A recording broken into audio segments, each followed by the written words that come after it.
नाज़रीन, आप देख रहे हैं रेड लाइन इस्लामाबाद स्टूडियो से लाइव एक बड़ी खबर के साथ। अल अरेबिया अरबिक इस वक्त रिपोर्ट कर रहा है कि ईरान और अमेरिका के दरमियान मुआहदा चंद घंटों में मुमकिना तौर पर अनाउंस हो सकता है। एक और ट्वीट के मुताबिक जो अल अरेबिया अरबिक ने की, ना सिर्फ वो मुआहदा है बल्कि इसका जो फार्मूला तयशुदा है वो भी घंटों में अनाउंस हो सकता है। इसके अलावा जो बड़ी खबर फोड़ी है अल अरेबिया अरबिक ने, वो ये कि मुमकिना तौर पर पाकिस्तान के आर्मी चीफ शायद ईरान का दौरा करें इस एग्रीमेंट के फार्मूले को अनाउंस करने के लिए। और साथ एक और ट्वीट भी किया जिसके अंदर ये कहा गया कि काम हो रहा है ताकि इस ड्राफ्ट एग्रीमेंट की नोक पलक दुरुस्त की जाए। पाकिस्तान के अंदर से तमाम ज़राए से बात करने के बाद हमें इसकी कन्फर्मेशन नहीं मिली, ना आर्मी चीफ के जाने की कन्फर्मेशन मिली है और ना इस बात की कन्फर्मेशन मिली है कि ये मुआहदा हतमी स्टेज में दाखिल हो चुका है। लेकिन जिस तरीके से पाकिस्तान के इंटीरियर मिनिस्टर ने अपना एक दौरा ख़त्म करने के बाद दूसरा दौरा शुरू किया, जिस किस्म की उनकी मुलाकातें हुई, उससे लगता यूँ है कि कोई बहुत बड़ी बात होने वाली है और मुस्बत बात होने वाली है। याद दहानी करवाने के लिए कि इंटीरियर मिनिस्टर ने क्या क्या किया, किन किन से मुलाकातें की। हमें तेहरान से जॉन हुसैन ज्वाइन कर रहे हैं, हमें जोन अहमद ख़ान साहबा ने बीजिंग से ज्वाइन किया है, इरम अब्बासी साहबा हमें वाशिंगटन से ज्वाइन कर रही हैं और अनस मलिक हमें इस्लामाबाद से ज्वाइन कर रहे हैं। आप सबका बहुत शुक्रिया। आपके पास आने से पहले नाज़रीन मैं ये भी बता दूं सबको कि इस प्रोग्राम के एक हिस्से में कोई अंदरूनी मामलात को भी हमने टेकअप करना है।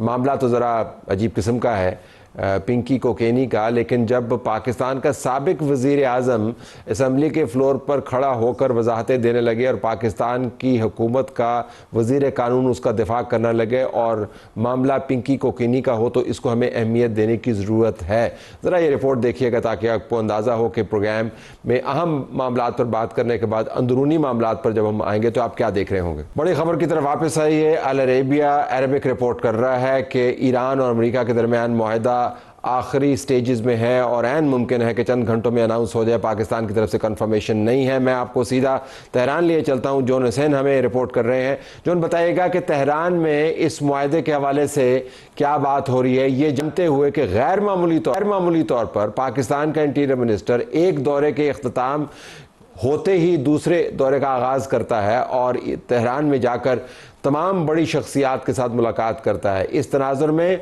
मुआहदे की हतमियत के बारे में आपके पास क्या खबर है? शुक्रिया तलत साहब मुझे बुलाने के लिए।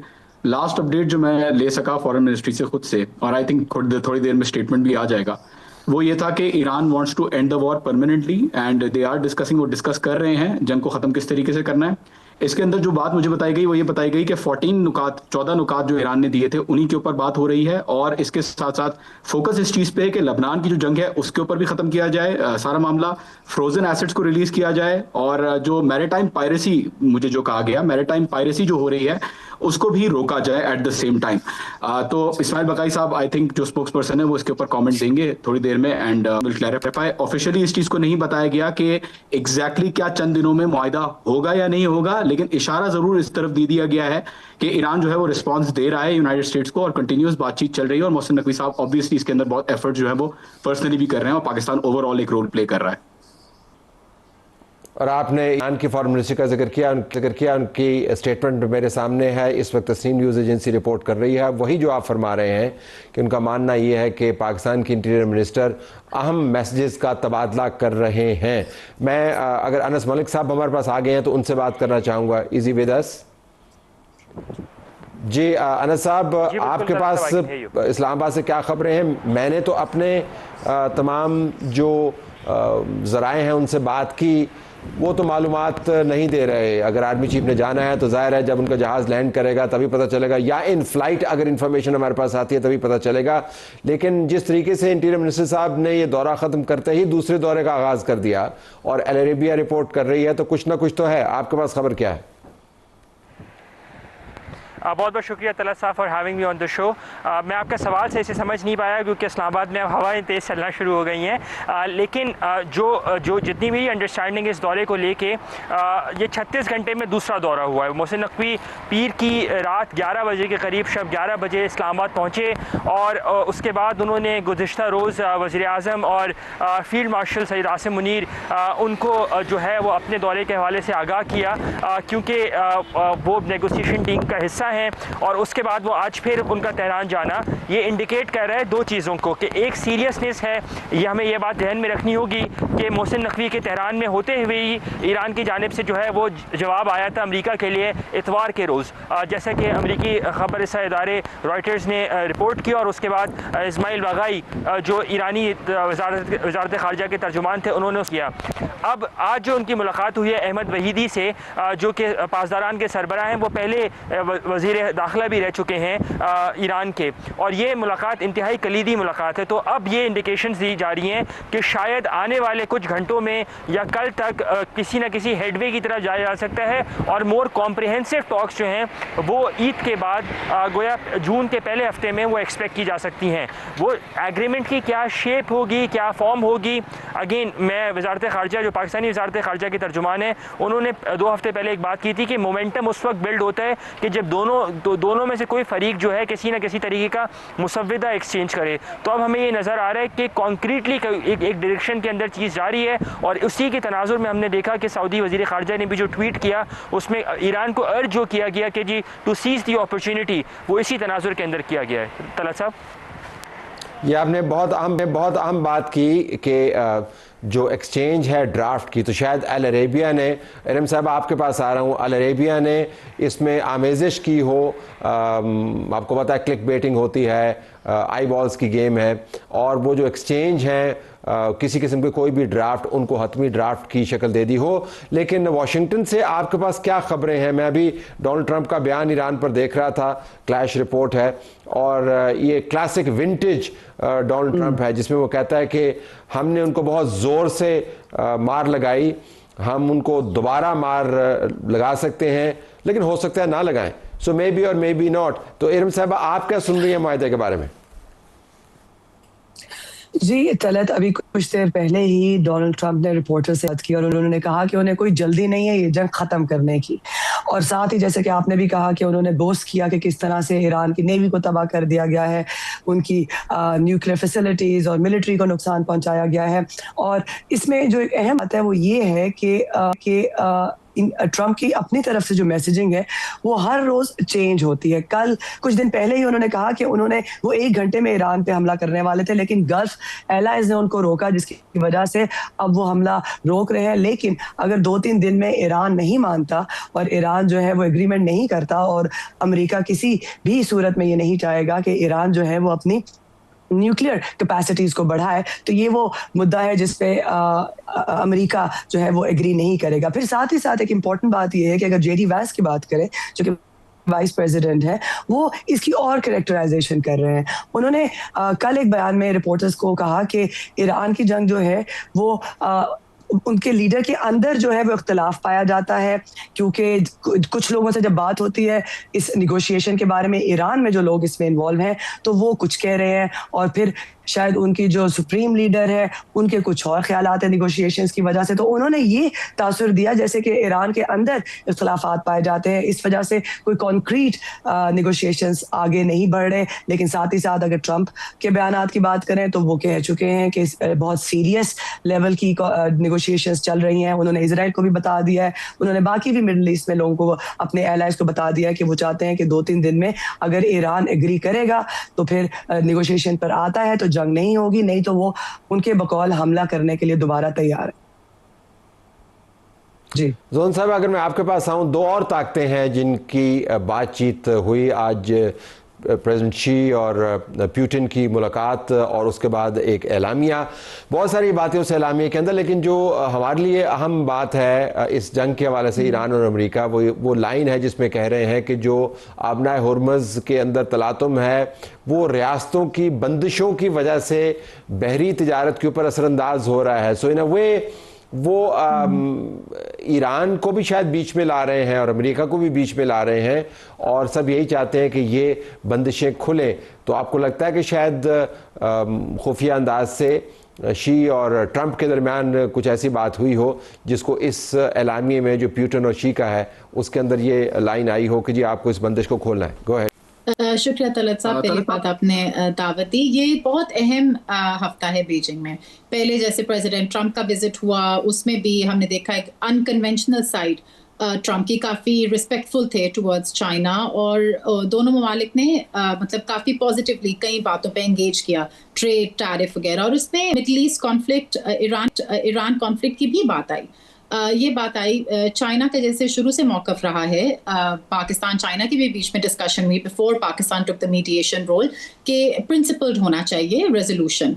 एंड चाइना का मौकफ शुरू से यही रहा है कि बातचीत के जरिए ही ये मसले हल हो सकते हैं, स्ट्रेट ऑफ हॉर्मुज को ब्लॉक नहीं होना चाहिए। चाइना का पूरा जो एक स्ट्रैटेजी है, चाइना की जो एक एंगेजमेंट है मिडल ईस्ट के साथ, वो भी कनेक्टिविटी और ट्रेड के ऊपर है। और हम ये भी जानते हैं कि 30 से 40% चाइना की अपनी energy resources straight of Hormuz के थ्रू आती हैं। तो ये एक बहुत अहम इशू रहा है। ट्रंप शी की मीटिंग में भी इसका जिक्र हुआ और अब पुतिन और प्रेसिडेंट शी की मीटिंग में भी काफ़ी बातें हुई, बहुत होलिस्टिक डिस्कशंस हो रही हैं बायलैटरल कोऑपरेशन के हवाले से। लेकिन ये जो स्ट्रेट ऑफ हॉर्मुज का जिक्र हुआ ये एक्सपेक्टेड था। दोनों ममालिक अपनी पार्टनरशिप को इस तरह से शोकेस करते हैं और बिल्ड करते हैं कि it's not against any targeting any third country, they are against imperialism and they're also against wars and conflict। UN charter की बात हुई बीच में। तो बिल्कुल मतलब इसमें कोई इतना भी इनडायरेक्ट नहीं है। अगर आप ज़्यादातर चाइनीज साइड से जो इस तरह की कम्युनिकेस होती हैं या मतलब डिस्कशंस होती हैं, इसमें बहुत नाम नहीं लेते किसी मुल्क का, लेकिन इंडिकेट ज़रूर करते हैं। और मतलब जाहिर बात है कि दो जो चाइना और रशिया दोनों ममालिक हैं उनके मिडल ईस्ट में काफ़ी हाई स्टेक्स हैं। तो दे आर इंडिकेटिंग कि ईरान को भी और यूएस को भी मतलब इस तरह आगे बढ़ना चाहिए, किसी सोल्यूशन की तरफ आना चाहिए। ये कलीदी बात है जो आपने की कि ईरान और अमेरिका दोनों को आगे बढ़ना चाहिए। जॉन साहब ज़रा खुल के बात करते हैं। बुनियादी तौर पर तो जो प्राइवेटली बातचीत हो रही है वो पब्लिक के अंदर जो पोस्चर दोनों की तरफ से अपनाया गया है उससे कोई ख़ास मुताबिकत नहीं रखती। ईरान की तरफ से एक टफ पोस्चर आया है। अभी मैं देख रहा हूँ जो उनके हेड ऑफ नेशनल सिक्योरिटी हैं उनका बयान कि हम अमेरिका के साथ हमारा जो तजर्बा है वो ये है कि हम इस पर भरोसा नहीं कर सकते, हम हर किसी की सिनेरियो के लिए तैयार हैं। लेकिन जाहिर है जब आप ड्राफ्ट एक्सचेंज करने की मंजिल पे पहुंच जाते हैं तो फिर काफ़ी करीब होते हैं आप मुआहदे के मुमकिन तौर पर। तो ये पब्लिक पोस्चरिंग जो है इसको तो मॉडिफाई करना होगा, क्योंकि अगर ये चलती रही यूं ही तो फिर जो ड्राफ्ट एग्रीमेंट या एग्रीमेंट होगा वो तो दोनों के लिए मुश्किल का बायस बनेगा, ट्रंप के लिए भी और ईरान की क़यादत के लिए भी।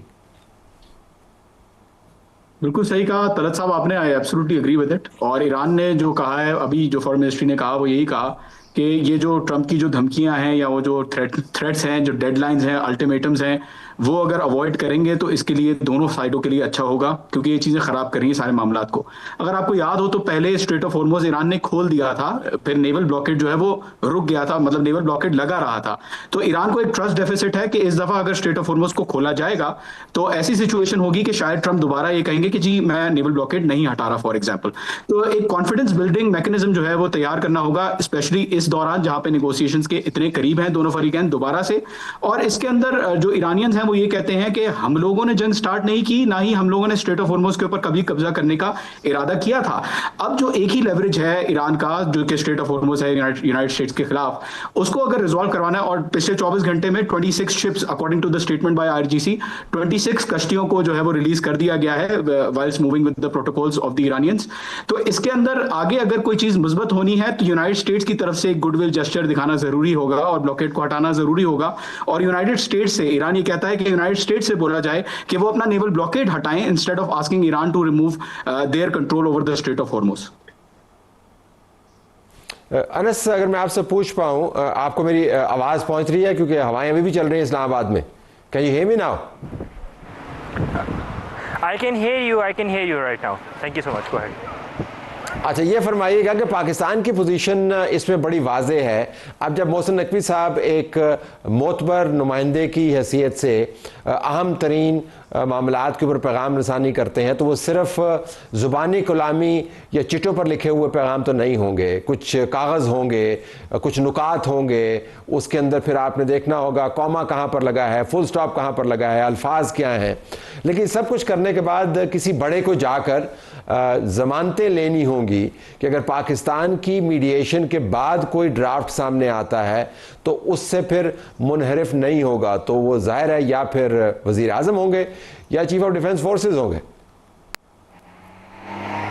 दुरुस्त बात। वो ज़मानतों की जो आपने बात की, मेरे ख्याल से वो एक एट अ सेकेंडरी स्टेज आता है। इस वक्त जो ज़्यादा फोकस होगा पाकिस्तान का, जो कि नज़र भी आ रहा है, वो एक डिक्लेरेशन या एक ड्राफ्ट एग्रीमेंट की तरफ होगा जिसे इनिशियल एग्रीमेंट कहेंगे, जिसकी बेसिस के ऊपर अगली बातचीत जो है वो बढ़ेगी। हमारे गेस्ट ने बात की स्ट्रेट ऑफ हॉर्मुज़ की रीओपनिंग को लेके, जो कॉन्फिडेंस बिल्डिंग मेजर्स अमेरिका की जानिब से 2 बैक टू बैक आए हैं over the weekend. Majestic x के जो क्रू मेंबर्स थे उनको छोड़ना, और उससे पहले जो MV टूस्का के क्रू मेंबर्स थे और MV टूस्का की हवाले की जो ईरानी वेसल थी, वो कॉन्फिडेंस बिल्डिंग मेजर्स थे। आज की तारीख में अगर आप बात करें तो ईरान की कोई ऐसी शिप नहीं है, कोई ऐसी कार्गो शिप नहीं है जो कि अमेरिकी कब्जे के अंदर है। तो कॉन्फिडेंस बिल्डिंग मेजर्स जो हैं वो बैक एंड के ऊपर चल रहे थे। एक चीज़ जो पाकिस्तान ने बड़े बेहतर तरीके से या अफजल तरीके से कन्वे की दोनों पार्टीज़ को, ये थी कि आप पब्लिक पॉस्चरिंग जितनी भी मेंटेन करेंगे, जो मैटर करेगा जब आप टेबल पर बैठेंगे और जो आप बात करेंगे वो मैटर करेगा। तो मेरे ख्याल से पब्लिक स्टेटमेंट्स को हमें शायद दोनों साइडों से, क्योंकि उनकी डोमेस्टिक ऑडियंस है, उनको इतना रीड नहीं करना चाहिए। यही वजह है कि slowly gradually at the cost of repeating myself कि no news is good news एक डिप्लोमेटिक क्लीशे है, लेकिन स्लोली एंड ग्रेजुअली बैकग्राउंड में चीज़ें चल रही हैं। और अब हम नज़र ऐसे आ रहा है कि शायद किसी न किसी ड्राफ्ट की तरफ जो है उसके करीब तर पहुँच रहे हैं, और उसकी टाइमिंग जो है बड़ी सिग्निफिकेंट है।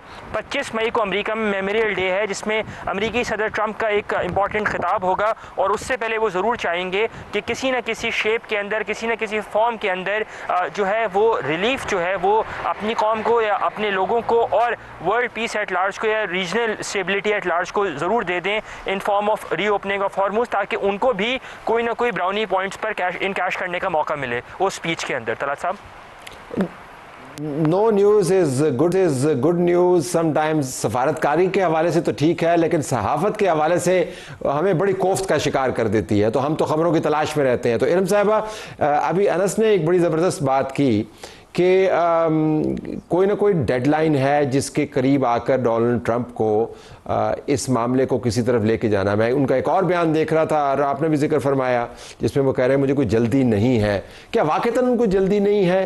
क्योंकि अब वो जो बीच में कुछ चुनाव भी हो रहे हैं, उनके अंदर उनके कैंडिडेट जीती जा रहे हैं, तो लोगों का ख्याल है कि बहुत सारे तजियाकारों ने उनकी ताकत को मिसरीड किया है।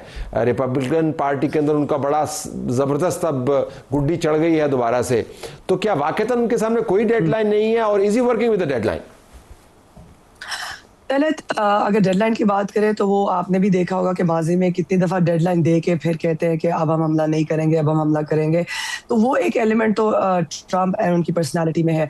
लेकिन अमेरिका के अंदर ट्रंप पर बहुत ज़्यादा प्रेशर है। ट्रंप की अप्रूवल रेटिंग जो है वो हिस्टोरिकली लो है, and if you know how Trump operates, तो उनके लिए एक बहुत इम्पोर्टेंट एलिमेंट है कि उनकी रेटिंग आवाम के अंदर क्या है। ईरान वॉर को लेकर इस वक्त ट्रंप की अप्रूवल रेटिंग काफ़ी गिरी है। जो आपने यहाँ पे प्राइमरीज की बात की, जाहिर बात है नवंबर में इलेक्शन आ रहा है, और उससे बहुत पहले बल्कि वो चाहते हैं, प्रेसिडेंट ट्रंप के जो इनर सर्कल है, यहाँ के US मीडिया रिपोर्ट कर चुका है कि वो चाहते हैं किसी ना किसी तरह से इस जंग को ख़त्म किया जाए। नवंबर में इलेक्शन आ रहे हैं, ऑलरेडी आवाम में गम और गुस्सा पाया जाता है महंगाई की वजह से, और ट्रंप के लिए अप्रूवल रेटिंग्स बहुत इंपॉर्टेंट है। ट्रंप पॉस्चरिंग, जैसे कि आपने खुद भी बात की, आपके गेस्ट ने भी बात की कि पॉस्चरिंग में जो है उनको बाज़ हल्कों में ये भी कहा जा रहा है कि ये कहा भी जा रहा है कि आप ये जो ट्रूथ सोशल मीडिया पर जो वॉर हो रही है, या ईरान की तरफ से भी जो बयानबाजी सोशल मीडिया पे आप देखते आ रहे हैं, वो उसको रोकना ट्रंप को उससे रोकना बहुत मुश्किल है। लेकिन कुछ जो डिफेंस एक्सपर्ट्स हैं, यहाँ के थिंक टैंक्स हैं, उनका ये मानना है कि ये वो बिहेवियर है जिसकी वजह से चीज़ें और प्रोलॉन्ग हो रही हैं, और इसका जो है रिपब्लिकन्स पे नवंबर में जो मिड टर्म टर्म इलेक्शंस है उस पर असर हो सकता है। रिपब्लिकन्स के अंदर भी जो है कुछ चंद रिपब्लिकन्स के अंदर ये खौफ पाया जाता है, क्योंकि हमने देखा कि जब कांग्रेस में कई बार, कम से कम 7 बार जो है कोशिश की गई कि ईरान वॉर पावर्स जो हैं वो ट्रम्प की एग्जीक्यूटिव पावर्स के थ्रू ना की जाए, बल्कि कांग्रेस की रजामंदी के साथ ये मामला, ये जंग जो है और इसमें आगे क्या करना है, कोई स्ट्रैटेजी क्या तय करनी है, उसमें कांग्रेस को शामिल किया जाए। तो माजी के मुकाबले में इस मरतबा जो कोशिश की गई उसमें इक्का दुक्का रिपब्लिकन्स ने भी डेमोक्रेट्स का साथ दिया, गो के वो कामयाब नहीं हुई कोशिश, और ट्रम्प अभी भी अपनी सोल एग्जीक्यूटिव पावर के थ्रू अपनी एडमिनिस्ट्रेशन को इस पे गाइड कर रहे हैं, उनकी एडमिनिस्ट्रेशन उनको ब्रीफ कर रही है। लेकिन ये कहना बिल्कुल दुरुस्त होगा कि इस वॉर को लेकर ट्रम्प पर प्रेशर है, वोटर्स का प्रेशर है, और अभी कुछ स्टेट्स में जो प्राइमरीज कल हुए हैं उसमें अगर आप वोटर टर्नआउट रिपब्लिकन्स का देखें तो वो नहीं रहा जो डेमोक्रेट्स का रहा प्राइमरीज में। जोन साहब क्विकली और बिल्कुल आखिर में अगर आप फरमाइएगा, बीजिंग बज़ाहिर तो इससे मुतासर हुआ तमाम बहरान से, लेकिन उसकी इकॉनमी को बहुत बड़ा धचका नहीं लगा, उसके कंसर्न्स हैं। एक ख्याल ये है कि बीजिंग को बहुत फ़ायदा भी हुआ, अमेरिका की सुबकी हुई, उनकी जो वॉर मशीनरी है उसकी कमज़ोरियाँ सबके सामने आया हो गई, उनके बड़े हथियार जो हैं वो डिप्लीट होना शुरू हो गए, वो मुश्किल में फंस गए। सो अगर आप समरी दें बीजिंग की के हवाले से कि क्या चीन ने वाक़तन अमेरिका की तरफ से जो गलतियां हुई, अगर जो उसको मानता नहीं है, उससे फ़ायदा उठाया या नहीं? मैं क्विकली बात करूंगी कि चाइनीज सोशल मीडिया पे प्रेसिडेंट ट्रम्प के लिए एक टर्म यूज़ की जाती है जिसकी ट्रांसलेशन है नेशन बिल्डर, और उनका मायने ये है कि ट्रम्प की जो पोस्चरिंग रही टुवर्ड्स चाइना, चाहे वो 2017 टैरिफ्स, ट्रेड वॉर की बात करें, और अब भी जिस तरह की फॉरेन पॉलिसी चल रही है जिससे ट्रम्प इवन अपने आलाइज के दरमियान अनपॉपुलर होते जा रहे हैं, इससे चाइना को ही नहीं बल्कि पूरी दुनिया को फ़ायदा है। चाइना को इस लिहाज से फ़ायदा रहा पिछले 9 सालों में कि चाइना ने अपनी मतलब डेवलपमेंट हर लिहाज से उसको एक्सपर्टाइट किया, एक तरह से गैल्वनाइज हो गई मुल्क की नीड के हमें किसी भी टाइम पे अमेरिका इस तरह टारगेट और अटैक कर सकता है, तो हमने अपने आप को सेल्फ रिलायंट और टेक्नोलॉजिकली एडवांस बनाना है। तो मतलब ये तो इसमें कोई डाउट नहीं है कि नॉट ओनली चाइना लेकिन वो तमाम ममालिक दुनिया के जो ग्लोबल साउथ है, अगर एक ऐसी प्रेसिडेंसी आती है अमेरिका में जो अनफॉर्चुनेट है, ईरान वॉर, और अनफॉर्चुनेट है कि इसमें कितनी जानें ज़ाया हुई, दुनिया को फ़र्क पड़ रहा है, लेकिन अमेरिकन हेजेमनी पे जो सवाल उठ रहे हैं और उसकी अनपॉपुलैरिटी बढ़ रही है, इससे एक मल्टीपोलर दुनिया शेप कर रही है। वो जो मूवमेंट्स हैं कि ऑल फोर ऑफ यू, आपका बहुत शुक्रिया, और हम प्रोग्राम जारी रखते हुए इस सेगमेंट का खात्मा कर रहे हैं। ईरान की वजारत ख़ारजा के तर्जुमान ने कहा है कि ईरान अमान और बैनुल-अक़वामी इदारों के ताउन से आबनाए हुर्मुज़ में मुस्तकिल सिक्योरिटी के निज़ाम को बनाने की कोशिश कर रहा है, और जिस तरह जोन हुसैन ने भी बताया कि बहुत सारी शिप्स जो हैं वो निकली हैं 25 के करीब, और अनस ने भी ये एम्फसाइज़ किया कि कैसे तमाम तर बड़कों के बावजूद कोई धूम धड़का नहीं हो रहा, गोली नहीं चल रही, बल्कि सफारतकारी तेज़ी से जारी है। तो अगले 12-24 घंटे काफ़ी अहम है, देखते हैं वहाँ पर क्या हो रहा है। स्टे ट्यून, प्रोग्राम हमारा जारी है।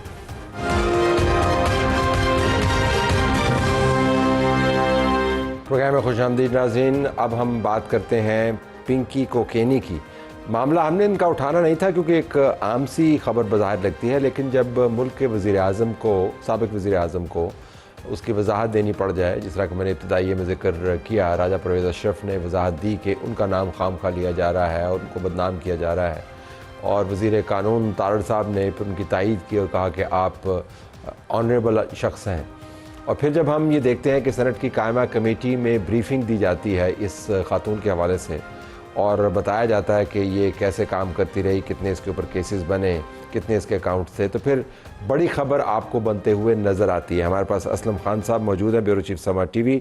असलम, आपका बहुत शुक्रिया।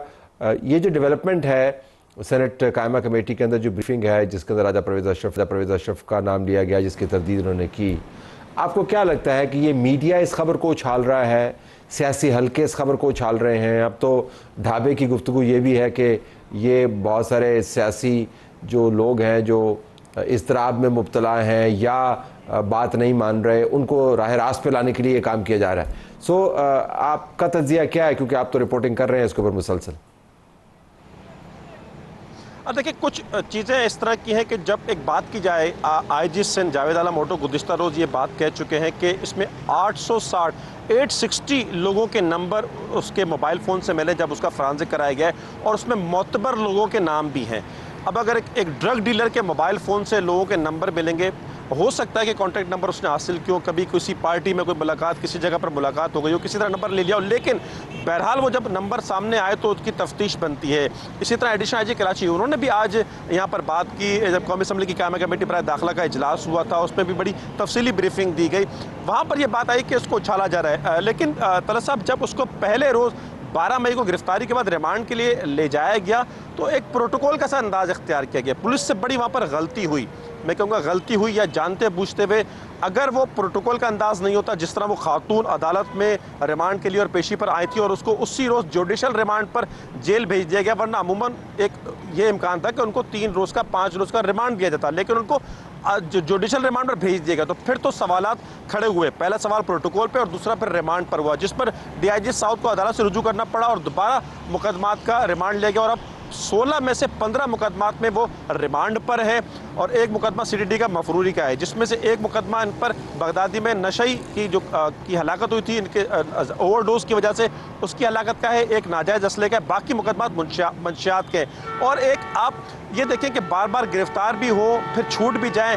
4 मुकदमात लाहौर के भी हैं। 2022 के एक मुकदमे में इसके भाई पर साबित हो गया और उसमें तफ्तीश में उसने तस्लीम किया कि अनमोल ऑफ पिंकी का वो ड्रग डीलर है, वो फरोख्त करता है, लेकिन उसके बावजूद वो पकड़ी नहीं जाती। अगर वो पकड़ी गई तो फौरी वो छूट गई। आज भी जो तफ्तीश हुई, SIU की एक टीम ने तफ्तीश की तो उसने डिस्ट्रिक्ट साउथ के 12 ऐसे एहलकारों की निशानदेही की जो उससे रकम बटोरते रहे। इसके अलावा CTD के बारे में भी कहा गया कि वहाँ से भी कुछ एहलकार जिनके दो नाम सामने आए जिनसे तफ्तीश की गई है कि क्या वो उससे पैसे लेते रहे, कफील अवान और अली कुरैशी का, तो उनकी भी तफ्तीश की जा रही है। फिर बेनामी अकाउंट, लेकिन असलम कता कलामी ये कोई अगरचे परेशानी की बात है, असलम अगरचे परेशानी की बात है, लेकिन इसमें अचंभे की बात नहीं है कि इस किस्म के लोगों के लोअर लेवल के ऊपर पुलिस के साथ या इंटेलिजेंस के लोगों के साथ उनके राब्ते हों। और सिर्फ यहीं पर नहीं होता, दुनिया के बड़े बड़े जिनको हम मुहज़्ज़म ममालिक कहते हैं वहाँ पर भी ये लोअर एंड के ऊपर ये होता है, ड्रग डीलर्स का बिलखसूस। लेकिन जो परेशानी की बात है कि जब मुल्क के एक्स प्राइम मिनिस्टर का नाम लिया जा रहा हो, फिर उसको वजाहतें करनी पड़ रही हों और फिर और सियासतदानों के नाम भी आ रहे हों, तो फिर ये सिर्फ लोअर एंड पुलिस वालों का मामला तो नहीं रह जाता। ये तो फिर सियासी तौर पर अगर वाक़तन नाम की फहरिस्त सामने आ जाती है, एक भौचाल भी बन सकता है। बिल्कुल बन सकता है भौचाल। जिस तरह मैंने आपको बताया कि पहले एक MNA का नाम आया और ये कहा गया पिंकी की जानिब से कि ना सिर्फ MNA बल्कि उनकी अहलिया भी राब्ते में थे और 5 लाख रुपए के कर्जदार भी हैं, वो कर्ज भी देना है। फिर एक अदाकार का भी नाम सामने आया, फिर राजा परवेज़ अशरफ का भी नाम सामने आया। और गुज़िश्ता रोज़ जिस तरह मैंने आपको बताया कि IG सिंध के बहुत से मोतबर लोगों के नाम सामने आने हैं, तो यकीनी तौर पर यह भौचाल लगता ये है कि उसी सिलसिले की एक कड़ी है कि अभी वो नाम सामने नहीं आए हैं और ये सिलसिला चल गया। इससे पहले आपको याद होगा साउथ में ही अरमगान का केस सामने आया था, उसमें भी कहा गया था कि बहुत से लोग हैं, उसमें भी मंशियात का मामला भी था, गैर कानूनी कॉल सेंटर के साथ साथ मंशियात का इस्तेमाल और उसके बाद एक नौजवान का कत्ल भी शामिल था। और यहाँ पर ये मंशियात का बड़ा मामला है, कोकेन का इस्तेमाल यहाँ पर है। तो इसकी वजह से और एक तलत साहब एक बड़ी वजह यह बनी है कि जो पोश इलाके हैं कराची के, अगर हम क्लिफ्टन की बात करें, डिफेंस की बात करें, सदर का जो कारोबारी इलाका ये भी साउथ में आता है, तो यहाँ के जो एलिट क्लास है उसमें स्कूल, कॉलेज, यूनिवर्सिटी के जो तलबा हैं वो नशे की लत में मुब्तला हो रहे हैं और ख़वातीन भी इसमें मुब्तला हो रही है। तो लगता ही है कि उसका नोटिस लिया गया। हमारी बात हुई वफाकी सिविल इदारे से, हसास इदारे से, उन्होंने तस्दीक की कि उन्हें 1 से 1.5 महीने पहले एक ये ऑर्डर मौसूल हुआ था। वो बिलखुसूस काम करते हैं, एंटी टेररिज्म पे काम करते हैं और टेररिज्म फाइनेंसिंग पर काम करते हैं, लेकिन उन्होंने काम शुरू किया था इस पर मंशियात पर और उसी इदारे की मदद से इसकी गिरफ्तारी अमल में आई। ये कोकेन 300 ग्राम कोकेन खरीदती है ये खातून और उसको 1 किलोग्राम बना देती है, 12,000 रुपये की ग्राम खरीदती है और 40,000 रुपये की ये फरोख्त करती है। इसकी गिरफ्तारी कैसे हुई तलत साहब? इसने तशहीर की, अपने आप को डॉन बनाया, इसने मैडम पिंकी क्वीन के नाम से एक ब्रांड बना करके मंशियात फरोख्त की और यही एक वजह थी जो इसकी गिरफ्तारी में का मामला आया। और इसके हवाले से ये भी कहा गया कि कुछ शायद अमवात ऐसी हुई हैं जिससे ये भौचाल हुआ है कि जो उसकी ड्रग थी, चूँकि ये केमिकल मिला करके वो ड्रग फरोख्त करती थी, जिसके बाद उसकी ये गिरफ्तारी अमल में आई है। और आपकी बात दुरुस्त है कि ये मामला सिर्फ ये नहीं कि जो लोअर लेवल पर तो उसके पुलिस अफसरान से ताल्लुकात का मामला या छूट जाना वो तो इतनी बड़ी बात नहीं है, बहुत से मामला इस तरह सामने आते रहे हैं, लेकिन जो बात आ रही है कि कुछ बहुत अहम लोगों के नाम सामने आ सकते हैं, उसी की वजह से ये मामला है। और अब पंजाब पुलिस और सिंध पुलिस दोनों मिलकर इस पर काम करेंगे। ANF का भी एक मुकदमा है पिंकी पर, वो भी इसकी तफ्तीश करेगी। जी, आपका बहुत शुक्रिया असलम, आपने हमें ताल से आगाह किया। जिस तरह हमने पहले गुजारिश की थी कि मामला अगर आम किसी क्रिमिनल का होता तो हम उसको उतनी ही अहमियत देते जितनी उसकी अहमियत बनती है, लेकिन जो इसके अंदर सियासी नाम आ रहे हैं और उसके साथ आइनी तरमीम को भी जोड़ा जा रहा है, जिस किस्म की बातचीत हो रही है, और जब पुलिस वाले कहते हैं कि आने वाले दिनों में मोतबर नाम भी सामने आएंगे तो फिर ख़बर ख़ुद को लेके चलती हुई नज़र आती है। हम इसको फॉलो करते रहेंगे, दूसरे मामला भी हमारे रडार पर होंगे। प्रोग्राम देखने का शुक्रिया, इजाज़त चाहते हैं, अल्लाह हाफ़िज़।